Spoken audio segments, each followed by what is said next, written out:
Mga upunganon inanay ng midagsa sa mga samang aron pagbisita sila mga mahal sa kinabuhi. Sugod sa Oktobre 31 hangtod sa Nobyembre 2, siradan kini sa publiko. Siluan Mirondina sa report. Sukad niadtong Biyernes, subling gibuksan ngadto sa publiko ang Humay-Humay Catholic Cemetery. Apan aron masiguro nga dili magdasok ang daghang mga tawo, tag 300 ka mga tawo lang ang tugutang makasulod sa samang sulod sa 2 ka oras. Per batch gyapon siya 300 karon atong gikuan compare last year nga 400.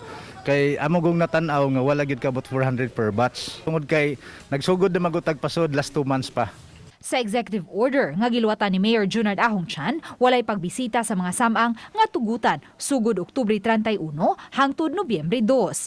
Hinuon buksan kini pagbalik sa publiko pagka Nobyembre 3. Bisan kung sirado ang Humay-Humay Catholic Cemetery pagka Nobyembre 1 ug 2, apan aduna gihapoy ipahigayon nga santos nga misa sa maong mga adlaw, apan bugto mga pari lang ug mga alagad ang makasud. Busa kaganiha, naniguro na si Jennifer Makasaul ug ang iyang pamilya nga mabisita ang lubong sa tulo nila ka mga kabanay nga gilubong sa Humay-Humay Catholic Cemetery. Sa ako apod ma'am okay ra pod para dili lang gid kayo gubot likay lang pod siya sa kanang ato ang kuan karon kanang sa pandemya ba. Likay naman jud gid puy uban ma'am nga wala pa mabakunahi.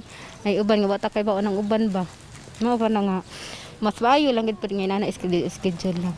Sa pikas bahin, naabdan usab sa RTV Balitang Bisdak kining pipila ka mga kabanay sa mga namatay nga nangita og dapit nga kalubngan. Matod ni Joselito Castañares, tagduma sa Humay-Humay Catholic Cemetery, dihang misaka ang gidaghanon sa mga nakalas niadtong buwan sa Agosto mo average og tag 15 ang mga minatay nga matag adlaw malubong sa naasong samang hinungdan nga napuno na karon ang tanang mga nitso. In fact, doon na ganyan nagpalubong karon nya watay gikahatag pantiyon. So puno gid da. Unless kung doon na sila mga parenting nga 5 years na dire kapin, pwede tad mahabwa parang ilang bagong patay, mahabwa siya then isambaw ra ang bukog. Hinuon may dugang pang mga bagong nitso nga gitrabaho apan alang lang kini sa mga bata.